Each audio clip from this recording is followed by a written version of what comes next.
Welcome to Just Another Podcast. I'm your host, Justin Soderberg. This week, we talked to Phoniks of Don't Sleep Records, co-founder and co-owner of Don't Sleep Records. Here's a album, Down to Earth. It's my favorite album by Phoniks. Phoniks is a hip-hop producer out of Portland, Maine.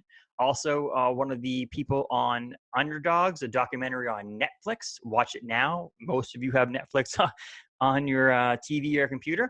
Watch Underdogs featuring Phoniks, Awon, and some other artists from Don't Sleep Records. Great documentary. It's only an hour long, easy watch. Watch it today. We talked hip-hop producing, being from Maine, COVID, all that stuff. We did a collaboration at Orno Brewing Company with Phoniks. And so we talked a bunch of that stuff on the podcast today. So really sit back, enjoy listening to Phoniks and myself on this podcast. And thanks very much. You can listen to us on Spotify, Apple Podcasts, and watch on our website or on YouTube, just as a reminder. Enjoy the podcast.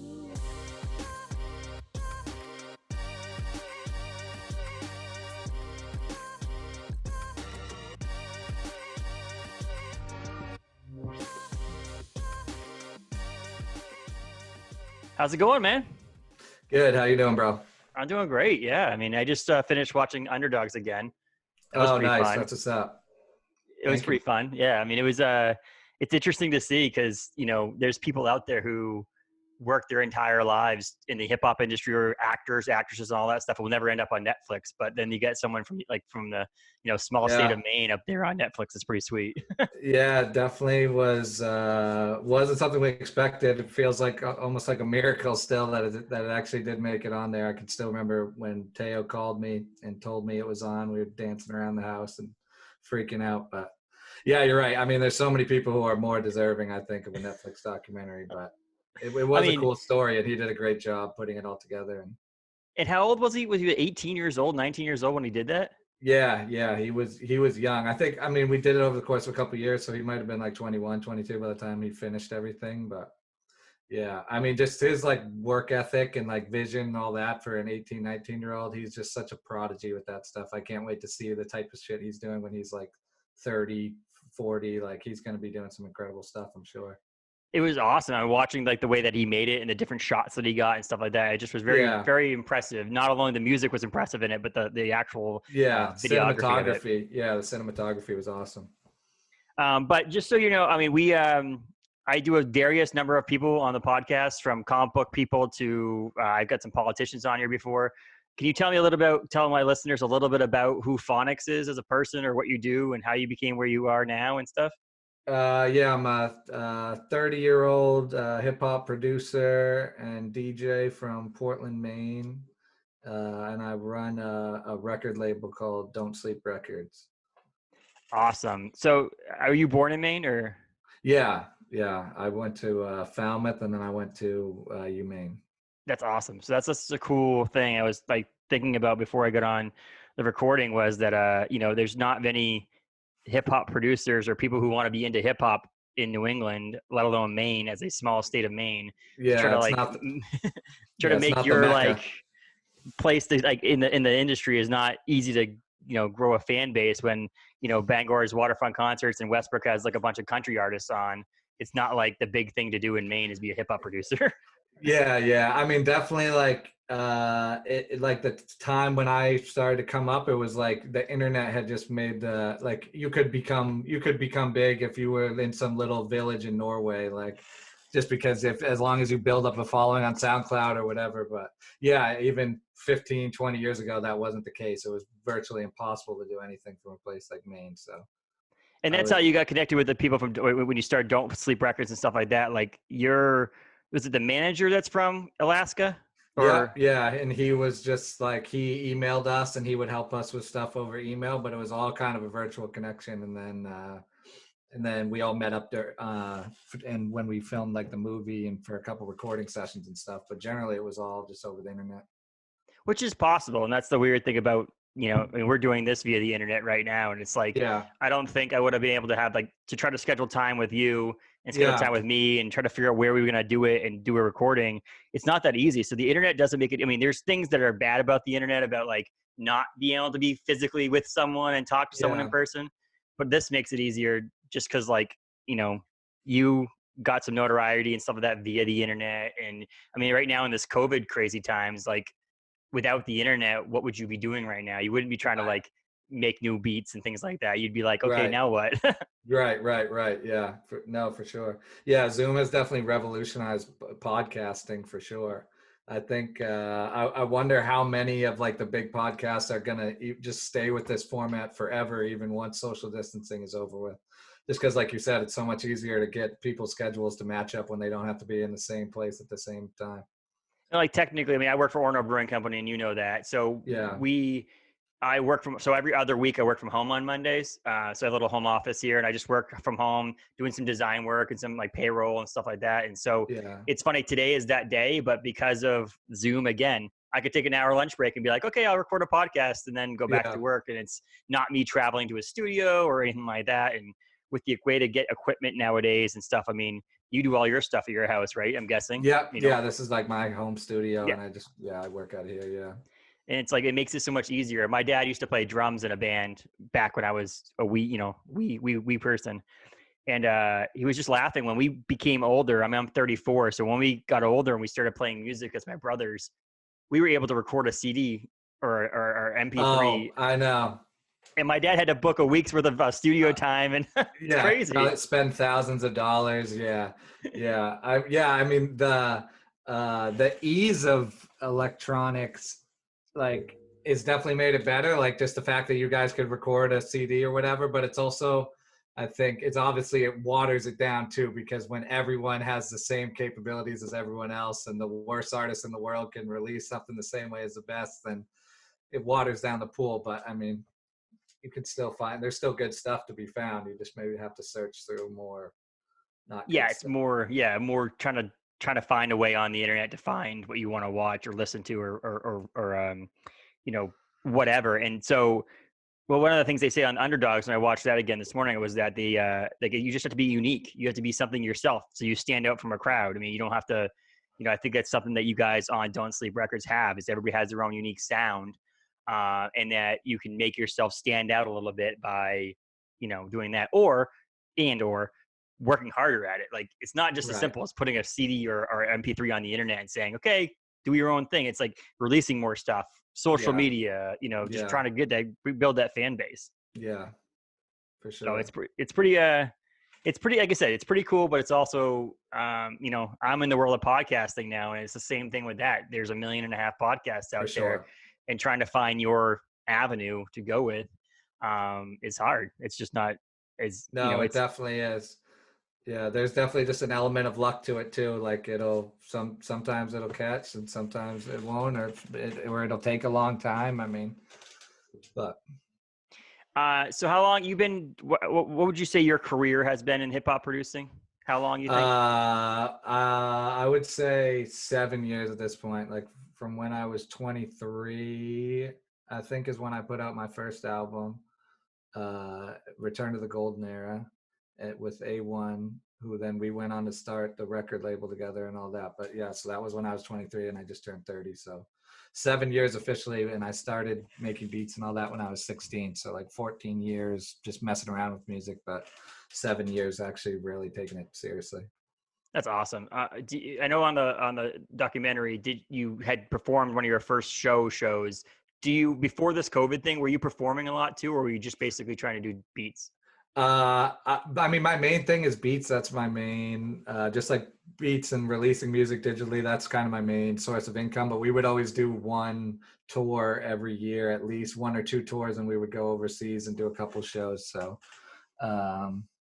yeah, most of our concerts or most of our shows have always been overseas. Though we haven't done a ton of stuff in America, just because, I don't know, they're just willing to pay more money over there, and the fan base is great over there. So. Is there less artists over there, or is it just something that they just like American They artists for some reason? they gravitate towards like that kind of like old school, like jazzy hip hop stuff that we do. That's like, I think there's more of a base for that there. But I mean, we have probably 60% of our plays come from the US, but it's just, you got to think about what a geographic area that's spread out on for playing a show versus in Europe where they're all, that 40% is all in one smaller area. So it's just S- easier to fill a venue. With your not playing live as much, does this COVID really taken an effect? I mean, other than the fact that all of us, is taking an effect on all of us, really, because we can't go live our normal lives. But is it seeing a boost in things online, or have you? What's the Yeah. Oh my. effect? Yeah. My.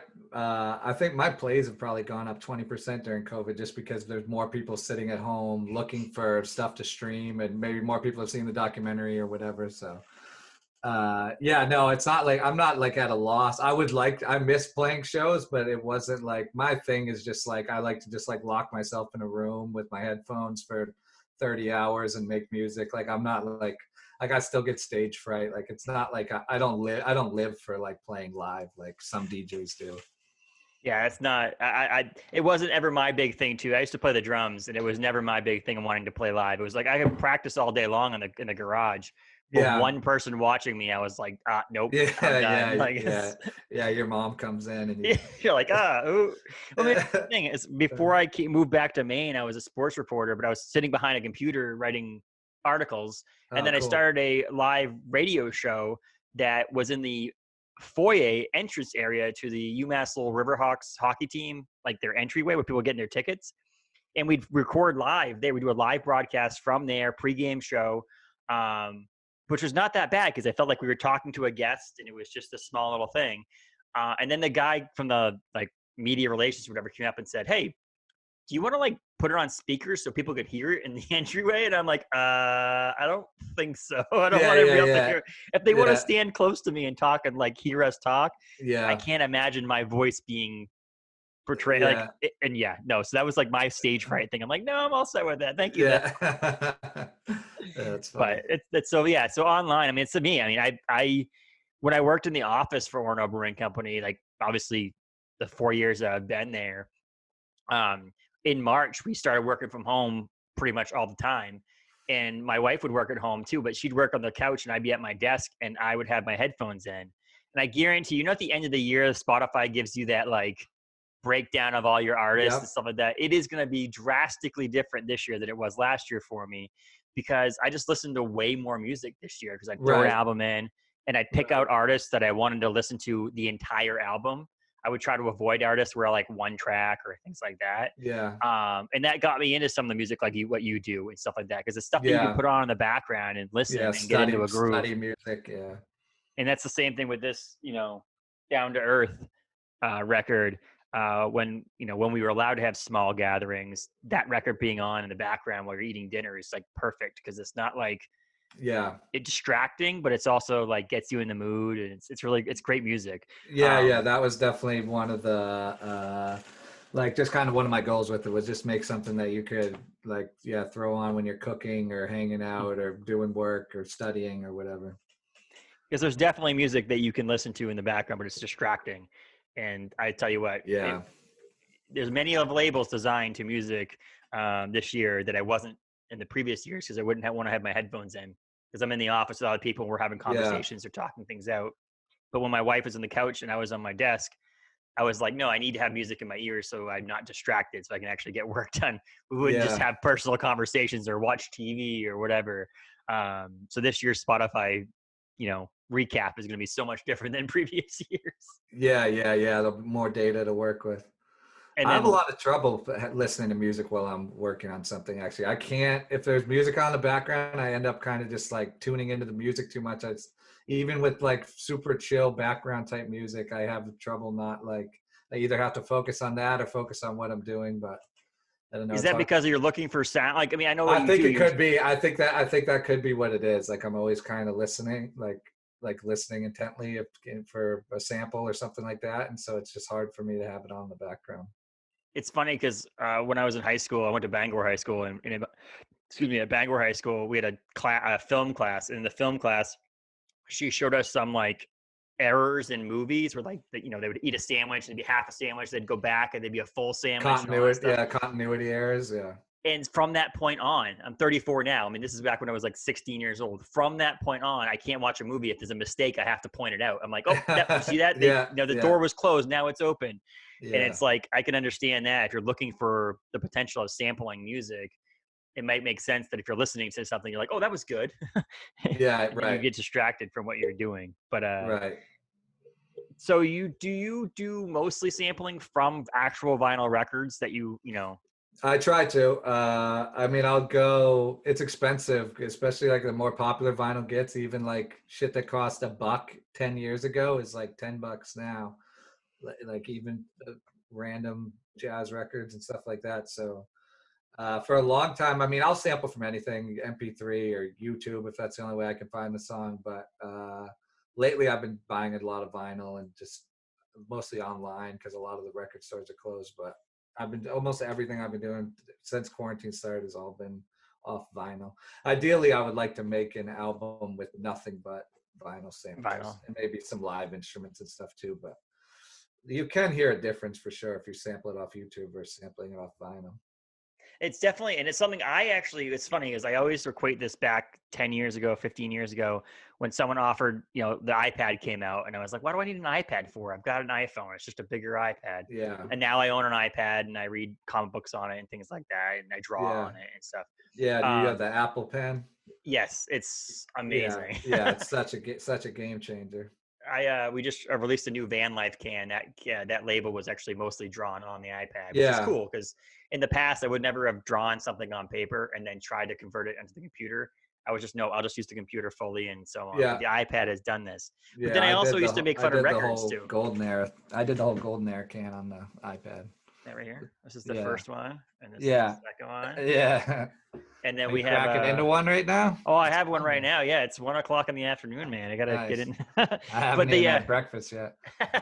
But the same thing came with vinyl too. I used to make fun of people for vinyl. I'm like, we have progressed as a society to the point where we have digital music and Spotify and all these things. And I used to make fun of people. I'm like, why would you do that? And then I was given as a gift like a 1970s record player, had an 8-track player in it and everything. It was this vintage thing. And so he gave it to me, and he also gave it to me with what was a Beastie Boys record. I forget what the record was. I don't remember if I have it anymore. But he gave it to me, and I played it. I was like, wow, this is really cool. And it's like, I almost live for some of the pops that come on vinyl because it almost sounds like the imperfection that's with the medium. I love it. And so the problem was that when vinyl record player started breaking down, and I didn't want to fix it. So I ended up buying a $100 simple turntable. And now I love it. And now it's like I'm a collector's mind. So I collect a lot of things, comic books, different things. So I have to slow my roll. When you mentioning buying records, I have to slow my roll. And now I have a rule: if I don't listen to the entire album, like if I won't listen to the entire thing, then I won't buy it on vinyl right now. Right. If you just want one song, then you don't need to buy the whole record or whatever. And so now it's like, okay, there's specific ones that I'm actually buying full records of because of, collecting it. But I have such a collector's mentality. Now I'm just like, Asa, our head brewer, turned me on to Discogs. I didn't know about Discogs. Yeah. I think I told from Europe and all this. So I'm like, oh my God. You have to have Discogs if you're into collecting records. But my thing with with like digital versus vinyl is, for me, when you throw a song on Spotify and put it on shuffle, it's kind of like a background thing that it uses its own algorithms. It takes over on its own kind of. Whereas if your vinyl is it's like an activity that you're participating in. You're physically picking out each song, laying the record down in the groove, and then it makes you more. It's more like if you're with 3 or 4 people and you're playing a record, it makes it more like the center of attention, like that song. And then just the artwork, the way the artwork is almost like something that you put on your wall versus something that's 10 by 10 pixels in the bottom of your iPhone. Like, I think it puts art at the forefront as well. I do this video in audio, so those who are listening aren't going to see this, but it's the same thing. I pulled this record out because I did have it on my player and I put it on my thing. But my actual record that normally gets displayed there is, it's a Run the Jewels record. Oh yeah, nice. But it's Run the Jewels, and it's their Marvel, because they did a collaboration with Marvel, and Marvel's something that I live for. Yeah. And so I wouldn't display a CD like that. Right. You know what I mean? Or print something, like print the MP3 file picture and put it on the wall. But with vinyl, it's pretty cool. And then you pull that record out, and it's like every time I buy a vinyl and I don't know what the actual vinyl is going to look like, I'm always like, you know, cutting the cellophane and pulling it off, and I'm like Yeah. pulling the record out. I'm like, oh, just a black vinyl record. Yeah. Or Yeah. like, or Yeah. oh, look at this badass record. And it's like you want to put it on, you want to have the glass top to your turntable so that you can actually see, you know, what the vinyl looks like when it's spinning and all that stuff. It's Yeah, we try and do a lot of cool like vinyl, like colored vinyls and splatters and all I that, think just because it's this fun. one's the teal one, right? Like it's Yeah, like yeah, a yeah. translucent teal. Yeah, that green, yeah. Coke bottle green.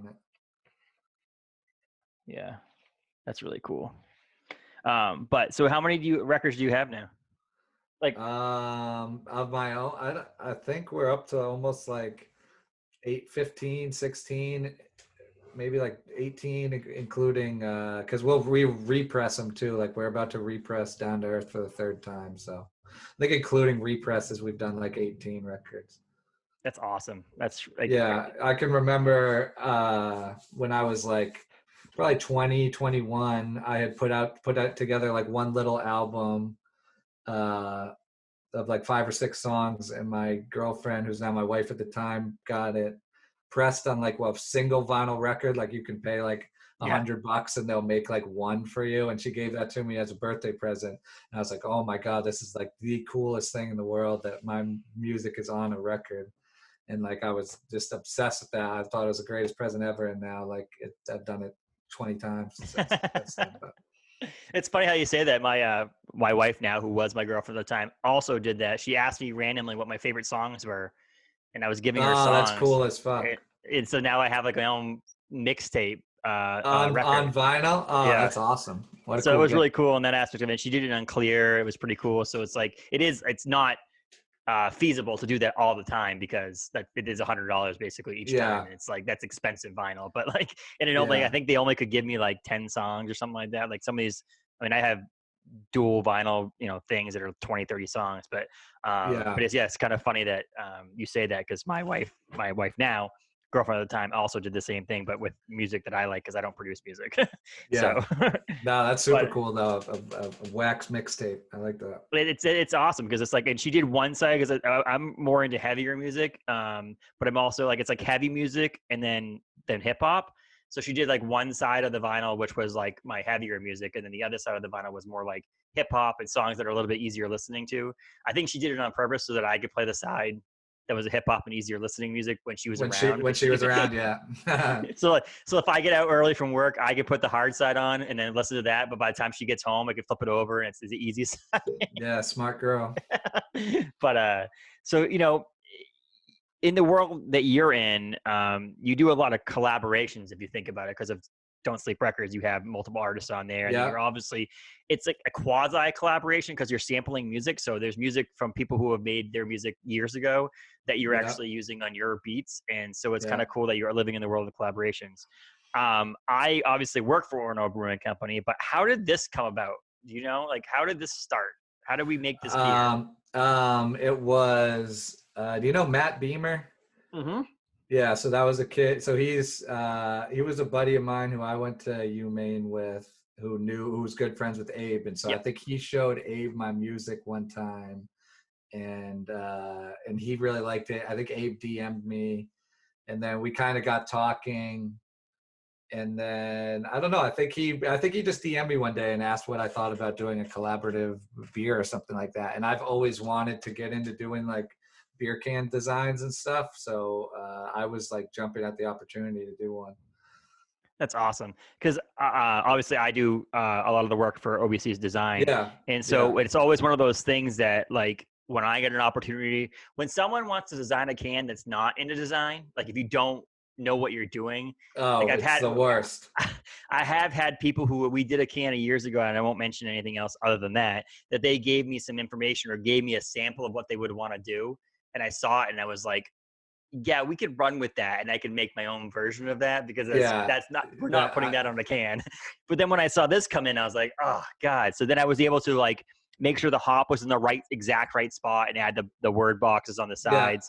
So I considered it as a quasi collaboration with you. But then when we were able to switch the color and do the second one and do the black background, I couldn't figure out which one was my favorite. Like Yeah, after no, I I saw like them. I don't know. I like the black, but it might just be because it's newer. But yeah, and no, they I do both are appreciate. tasting delicious. Yeah, yeah, they're both so good. Yeah, but no, I do appreciate that that you let me do the can design because I know. I mean, yeah, I imagine you're probably a perfectionist of that stuff as I am with my designs, and I like to. I don't let other people do my album covers, so. But it's like you said, if someone came to me who was an artist who had skills that I respected, then I'd be like, okay, cool. But yeah, a lot of times it's people who are a little bit in over their heads trying to do their own logos or their own packaging designs and stuff, and it's like, oh, you got to outsource that, bro. I mean, and again, I'm not gonna pick out specific breweries, and we all know this in the brewing industry. There are also breweries who themselves don't know what they're doing either. Oh, for I sure. won't Yeah, shit on I won't anybody, name any names either, but but yeah, there's we're definitely probably people thinking of who the haven't same done ones. that. But then I have a good friend of mine, Ben Bishop, who also is from Portland. Ben Bishop is a comic book artist. He draws for TMNT, Teenage Mutant Ninja Turtles, and other things as well. He does his own comic books, but he does the artwork for Mason's cans. And so it's like Mason's Brewing Company, sister, like the brewing that's over the river from us, basically. They have badass cans and sweet cans, and it's like I'd love to I've eventually never do something seen with those. him. He hand draws them. It's hard to see because of the lighting in here, but I have like he Oh yeah, has so like it looks almost like comic book art right on the can. yes, and he does all of their cans. But that one actually specifically, where reason I even have that one is because that one specifically after he made his own first comic book on Kickstarter, and that actually is the comic book can version. So it's like he did a beer called Aggregate, which is the name of his Okay, comic book. cool. But one of the things I thought about was like, it's cool to do that, but it'd be cool to do the opposite side of that, which is to do a record sometime that's based around like your thoughts and your samples on the beer, like what the beer gives you for thoughts. Yeah, And then yeah, we do an Orno Brewing Company / Phoniks collab record, which would be pretty badass. yeah. That could be cool. That could Like definitely be cool. something to drink to or something like that. Like could be the subtitle. Yeah, Music yeah, to yeah, drink to. yeah.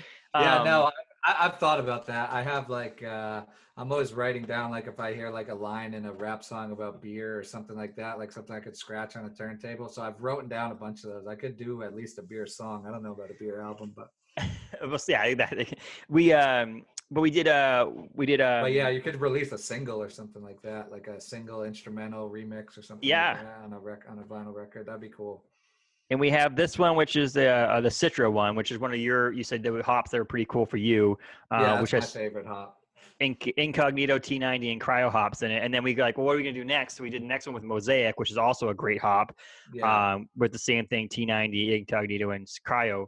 But I was talking to Asa, and he's like, there's still an opportunity to do one with another hop. I forget what the hop name was. Yeah, But Abe told me the other day too, because there's only a couple hops that are yeah, available in cryo, right? yep. That's what it is. It's like to have them all the three different ways. It's only like there's only like 2 or 3 hops that do that, and one of them is really weird that we probably would never want to do. But there was one, it was like Sabro or something along those lines. It I has a think cool that's what it coconutty, was. That's exactly what he was flavor. saying. That would be really cool to do. So do a third release of this, but the same thing with your music and you repressing and doing things in different color on the vinyl. It'd be cool that Yep. next year we do Golden Era again, but we do something completely different for a label, and you Yeah. bust out something different for that. Yeah. I was trying to think of how to flip the label because Abe mentioned to me doing that with the what'd you call it? With Saber? Sabro, Sabro? Sabro, Sabro.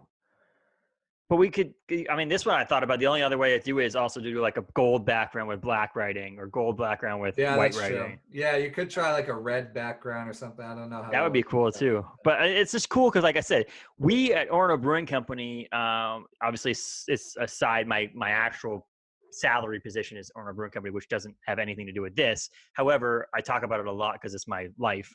um, Yeah. is that we do collaborations, but we don't just do it with breweries. If you look across the country, most people do collaborations with breweries. And I think Yeah. one of the cool things that I get a chance to do is we've done a bunch of collaborations with different things. And now we have music. We've done it with Low Card Skateboard Magazine in California. And we've done it with farming people. And we've done it with, Yeah. Black is Beautiful. We did it with, Yep. for a fundraiser for the ACLU and stuff like that. And so we've done a lot of cool collaborations that don't actually include another brewery. And I think that's one of the cool things about our industry is that you can collaborate with something that's not someone actually physically collaborating with the beer. You Yeah. told us, I love Citra. So we focused around Citra. You're an artist. You helped with the label. Like that's a true collaboration compared to what a Yeah. brewery collaboration is, honestly. Yeah. No, that yeah, it came together very easily and everyone was cool and fun to work with. No, that was a great collaboration. Because I Yeah, mean, there's let's Parker, one of our assistant brewers, yeah, he I met him. yeah, well, yeah, you did actually. I see. The funny thing is, you came to the freaking brewery to help on canning day. I was on my honeymoon. Oh, no shit, really? I Yeah, was like, because oh, yeah, come you're on, one of man. the only people I didn't meet up there. Yeah. And I was like, are you kidding me right now? And then we canned the second beer, I was like, oh, maybe he'll come up for that one. And then I'm like, shit's crazy right now. No one wants to actually go Yeah. do anything. And Yeah. so, but he was talking about how when he got first hired at Warner Brewing Company, he used to work at Sea Dog. And Sea Dog didn't do collaborations. He was just basically brewing the beer, turning it out, getting it out of the building. We went down and did a collaboration with Mass Landing down in Westbrook, and he was like, "This is what a collaboration is," and it's basically just like the visiting brewery walking around drinking beer, watching the beer get brewed by the brewing company that is hosting the collaboration. There is Right. talk ahead of time about what hops to use and things like Yeah. that, but it's like, and then the host brewery usually designs the label. So we did one was called Three the Hard Way, which was with Mass Landing, and that was Yeah. based on the Beastie Boys record. And he drew Parker, their designer, drew the whole label. That was pretty badass on that. But our Parker was like, this is what a collaboration is. I'm like, yeah, we just drink beer all day, talk to people, So and they hang made the out. beer and they did the Label, logo and you guys just went over and hung out while yeah. they did it. And Yeah, that's okay. what most collaborations are when they come up to the. I've always wondered that when two breweries, because I see that all the time, two breweries collabing on a beer, and I've always wondered what that entails exactly. And like ahead of time, they'll talk about what hops to use or whatever. But the brewing company that's brewing the beer is responsible for all the ingredients and all that stuff. It's basically just helping each other, and usually it's reciprocal. So like Mass Landing then came up and brewed a beer with us, and then I did the label for that beer, and we did it. We checked with them and talked to them about things, but it's mainly the brewing company that's hosting the beer and releasing the beer is the one that's doing most of the work, and then they reciprocate later on. They do the same thing for the other brewery, but the coolest collaborations I've ever done are the ones that are with non-breweries, and you collaborate on artwork or collaborate on, color design or taste of beer or flavor of beer or whatever. It's just way cooler because it's like we just did one last week with Spencer's Ice Cream, which is in the town next to us, Bradley. And the dude just turned 21 today. He owns the business, and he came Oh, no over, shit. and so he was able to do. They've been around for a while though, haven't they? He bought So it when he he was took it over. 18 years old. He bought it from his family somewhere, No and he shit. took it over. And so he was able to come over, but he was like excited for the beer, like to do the thing. Like when you came up, you were excited to Yeah, can the beer. for sure. A brewery Yeah. coming and visiting is like they're not super excited about it because it's like Right. it's It's fun. business as usual, kind of. Yeah. Exactly. And that's why most of the day we just drink beer and hang out because it's like this is an opportunity to be away from our brewery and hang out with you at your brewery and do Yeah. this. You got to experience what a canning day looked like, which is pretty cool. Yeah. No, Most that was a ton breweries of fun. only see the brewing day. But yeah, it's a really cool, I think, fun thing to have is to have like your name on a beer can too, which is pretty badass. So Yeah, there's not a lot of like hip hop beer collab. Run the Jewels has actually done a couple of them. You mentioned them earlier. They've done a couple beers. Have you ever had one? I have not had one, and I really want to. I made we did a beer called in a bottle called Jewel Runner, not with them, Yeah, but yeah. because I wanted to get their attention. And Killer Mike liked the photo that we posted, which was pretty cool for Oh, us, like dope. for me personally, as a That's fan tight. of Run the Jewels. Yeah. But I would love to at some point do something with them because they are, as hip hop goes, they're my favorite hip hop artists right Yeah. now is Run the Jewels, Yeah. and how vocal they are in the community and how vocal they are as people and as quality people they are. Yeah, they're What we just a see. great model, I think, for anyone. Oh, my video's out. Hold on.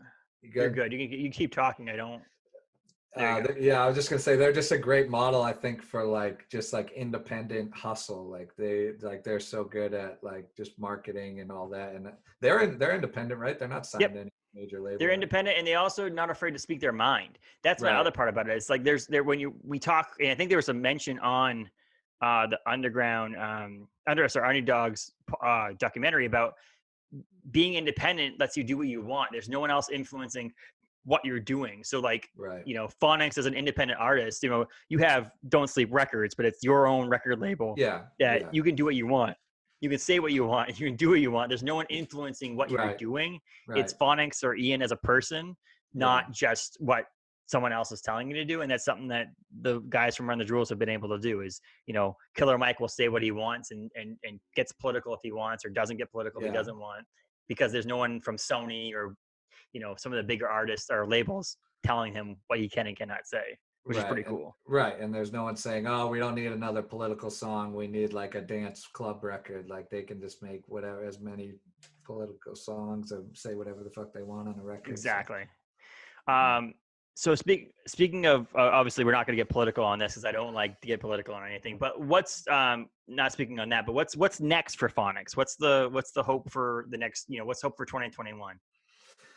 I mean, I don't know. I'm hoping that we get some kind of vaccine or something. I'm hoping COVID ends because we really wanted to like parlay. Like the documentary dropped in last December, and it was like, okay, we're gonna do like a huge world tour off this documentary, and then it's like the rug got kind of pulled out from under us. So hopefully, we had a 2-year deal with Netflix, so it'll be on until next December. I assume, but I don't know. Maybe they pull shit early sometimes. But hopefully COVID ends and we can do a big tour. And then beyond that, we're just putting out new records. I'm finishing up my new album with Awon right now. That's going to release like right at the beginning of 2021. That's basically what I'm working on like day to day right now. Do you do most of the beats for him in general, or is it just collaboration albums that you do the beats with him? Yeah, I mean he'll do other stuff with other producers, but probably 90% of we do a lot of most of our stuff is together. Yeah, That's pretty cool. yeah, You may not know all those either, but I was thinking about it. You spoke on the docuseries.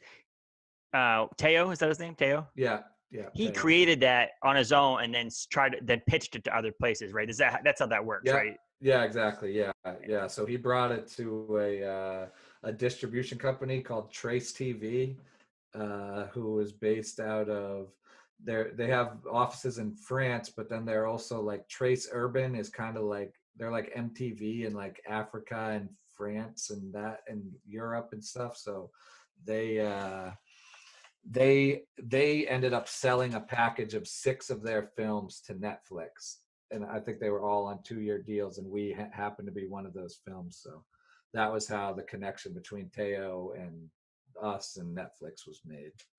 That's pretty cool. I mean, Yeah, it's set up by like trees.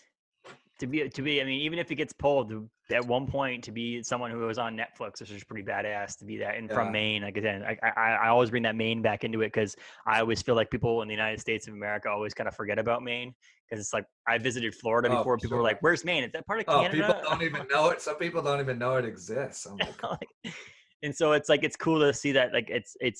I mean, obviously you don't mention. There's not a lot mentioned about Maine in there, but there's mentioned that you were in it, and you were because you yeah. were when you filmed that you were down in New York City mostly, right? Yeah, yeah. And I don't, I mean, like obviously I mean, I represent Maine, but I didn't like come up in like the Maine local hip hop scene or anything like that. So like, in some ways I don't consider myself like, I mean, I am a Maine artist because I'm based out of Maine. I live here every day. I buy my records at Enterprise Records in Portland and all that, but I wasn't like, I haven't done shows here. I haven't worked with like local rappers or anything. So in some ways I'm not a local artist as well.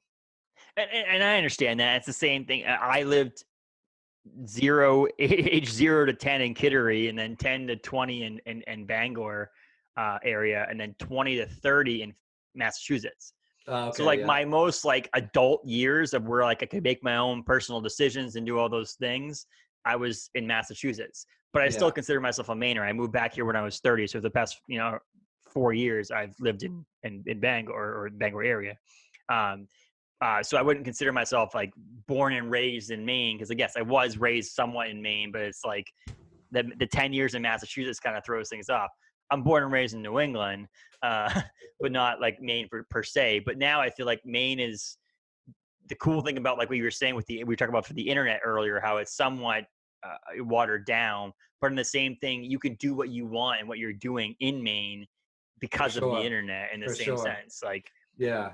Yeah. I mean, a lot of people have asked me over the years, like about moving to LA or New York or anything like that. And like, I honestly don't even, I mean, I'm sure there would be some advantages, but in general, I think I would just be doing the same shit and paying more in rent. And like, I don't think it would be, I don't think it would have changed a lot.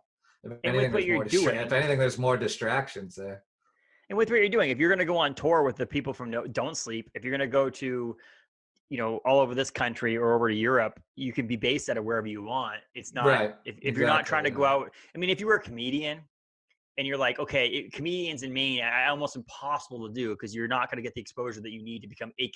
comedian. You need to have a place like the Comedy Cellar or the Comedy Store or a big club where you can go do spots every night. I agree. For something like that, you can't do that just on SoundCloud or the No. internet. Like you have to actually have like your boots to the sidewalk to make that happen.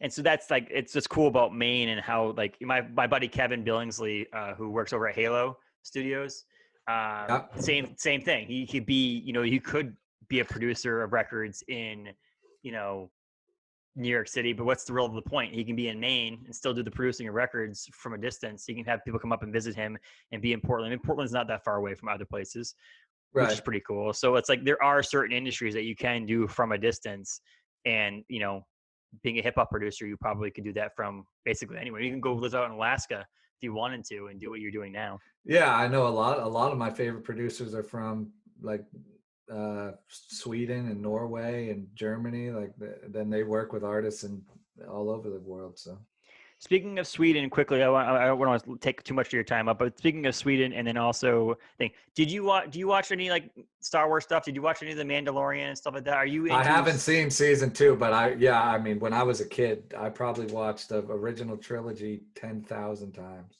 Does that music get you like hyped up at all and stuff like that? I mean, Oh, I love that music. and the reason why I'm asking is because one of the coolest things I think about this new Mandalorian season, or not the season, but the series, even last season, was the guy who did the music. The guy who did the music for that songs and those things are stuck in my head for days Yeah. after those, like the different sounds and the producing of those music, to the point where we're 4 years apart. We're not that much different. Yeah. That we obviously didn't grow up with it because it was those movies, the original trilogy and stuff that were released before we were born. Yeah, the 70s. But Yeah. but those music, I mean, when you hear a Star Wars song from a distance, you can hear, what that is. And I For feel like sure. what this guy has been able to do, and I forget his name, but I believe he's from Sweden, is he's been able to create music that's also recognizable to the point where I'm like, it reminds me of Star Wars, but it also Yeah. makes me think of Yeah, that, like, that's interesting. I'm sure from a music theory perspective, there's certain like I don't know, certain keys and certain scales and stuff that are like what John Williams used in the original movie. So he can, but yeah, that is cool that he can compose stuff that is different but still has that same vibe that you associate with. Because it's Ludwig just Göransson. really okay. Ludwig, I just want to make sure I had the name out there. He also did music on Creed, the boxing movie, and Black Panther, which I didn't know about Black Panther. But he does the iconic score from The Mandalorian. It's just one of those things. My wife is the same thing. We'll get into bed and lay down, and she goes, "What's stuck in my head?" I go, "What?" She goes, "The Mandalorian soundtrack." Like it's just like in the head. It's ingrained, and so it's pretty cool. I And thought it's you the said he same. had worked with Creed for a second. I was like, oh, Lord. With arms No, and wide not open. the boxing movie, not with arms wide open, which is funny. It brings it back full circle. At my talent show in 2004 at my high school, my brother and I played in a band. We covered With Arms Wide Open. Oh, shit. Nice. Nice little pullback there. You didn't even know about that. But it's, again, the recognizable you pattern. guys lost, I assume? Oh, yeah, of course we did. First of all, I think the singer of our band at the time didn't want to be up there. And I believe, if I historically can remember this correctly, he was pretty wasted when we got up and did nice. not say, yeah. So it didn't work out that well. And as of this day, I don't own a drum set. I don't play the drums anymore. So it didn't turn out for our benefit, for sure. Yeah. But yeah, so it's just funny how that, like, turns and wraps around into the whole circle here. But That's funny. But yeah, so what I mean, just quickly before we close up here, what have you been working on your record and stuff like that? I mean, what's been COVID like personally for you? Yeah, I wake up every day. I try and make at least one new, just one beat a day. And then I try and buy at least like 50 new records a month. And then I'm just doing like, I ship records every day, and then I'll be mixing and mastering stuff or doing artwork or just answering emails. But yeah, I mean, Just it's no complaints here. Honestly, my day to day hasn't changed at all from COVID, except like, I don't know, maybe I would like go out to lunch and now I get takeout or some shit. But besides that, it's pretty much the same. what's the Which is go-to nice. takeout? Oh, I don't really have a go-to. I'm just like, Okay. I'm everywhere. I'll pop all around. Like whatever new spot. I mean, it seems like there's a new, not as much lately, but it usually seems like there's a new restaurant that opens every other week in Portland. So I'll usually just go check out like whatever's new, or It's pretty a lot crazy of that there's burritos. I've been looking online, different things like it's funny how some businesses have basically utterly collapsed, and there's other businesses that have like actually expanded and opened. I mean, over in our brewing company, not to pat ourselves on the shoulder, we just bought property to Yeah, I expand saw eventually. that. Congrats. Thank you. And then so there are other places like Finback Brewing Company out of New York bought a farm. And there's like other breweries that like there's definitely breweries in other industries where people have expanded and done really great during this COVID pandemic. And then Yeah. obviously other ones that have utterly failed. And it's just interesting to see that there's growing and there's failing, and there's not really much Yeah. of people in between. It's not much of like. Yeah. Someone was telling me that like 4th Street, which is like the fine dining restaurant in Portland, that their sales were up like 150% during COVID or something like that. Which I'm like, that's shocking, because to me, I would think fine dining would be like, no, you're not getting takeout like No. fancy food, but I think, I don't know, they've kind of built a nice outdoor area, and so some restaurants have really figured out how to survive. And then Well, I mean, I guess if you think about it in the sense that if we're both, like my wife and I, if we're only going to go out, say maybe we used to go out 2 nights a week, but we're only yeah. going to go out one night every 2 weeks now. Maybe we pick the one and pull all of our resources and funds into that one place and go to a fine dining place instead of going to, a Yeah. pub or something like that. So there's Yeah, a yeah, make it possibility in more that. Yeah. special. And Yeah, we've basically now, I mean, since this, I mean, there's 204 cases supposedly yesterday yeah, in Maine. scary. So right now we're basically staying in for the foreseeable future. We'll get some to-go orders. We'll support our local community, but like right now, it's just not the time to go out and do things. So Yeah, I'll I know. listen to this. I'll put the Phoniks record on and eat some Chinese food. How about That's what's up. that? But so is there anything specifically you want to promote at all? Like, I mean, I know, watch the Underdogs on Netflix, get Yeah, some views up on that. yeah. What's your website? Website is don'tsleeprecords.com for all the vinyl and stuff, and then phonicsbeats.com. There's some other remixes and stuff like that. But yeah, watch Underdogs, and look out for, I got a new album coming out probably in January. There you go, right there. So I really appreciate it, Phoniks. I really appreciate you coming on and talking to me. I was really excited about this one because I actually didn't get to meet you in person when you were at the brewery. Oh, my freaking video. I got to check this video camera out. I got a new camera out, and I feel like every 30 minutes or so, 15 minutes or so, it Yeah, craps out. But does it have a capture card? I don't, there's something, it didn't used to do this, but I also bought it for like $100 or something like that. So we're yeah. not, but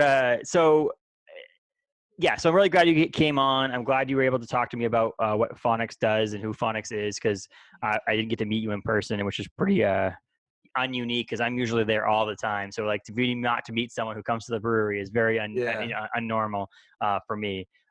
We do have this beer. A few little props to my company. Golden Era, the Mosaic Edition, the black and gold can, is available at our brewery. We sent it out back in the middle of October, so it's most likely sold out. Hopefully it's sold out at all the other stores around Portland. Yeah. But hopefully we'll be able to do a Sabro edition here coming up here pretty soon, so we'll be able to release a new beer coming out, and I saved this can for this podcast, man. I had one can left Nice. of the Yeah. Citra version. I got a Yeah. couple left. Oh, I only drink them on special occasions. And so like, yeah, so that I got the, you got some of this one, right? Yeah, I got Okay. I got 2 cases of that from Pat too. Okay, good. Yeah, I have a Pat, good yeah, Pat's a man. Pat's the man. Yeah. Yeah, go get the Awesome. golden era as well. But yeah, so yeah, listen to it. This is personally my favorite you've done so far. Honestly, the down to earth. So I recommend getting that if it's available still. I don't know if it is, but Yeah, that's coming out. I'm actually about to listen to the test pressing right now, and then once I approve that, it should be like a month, and then we'll have a bunch more of those records. But yeah, so Phonics, and you can find them on Facebook, Instagram, all the places you can get social media as well. At Phoniks Beats on all social media. That's awesome. I really appreciate it, man. Enjoy the rest of your day. Enjoy the rest of your time. Hopefully, I'll get to meet you in person sometime soon. For sure. Enjoy life. Salute, man.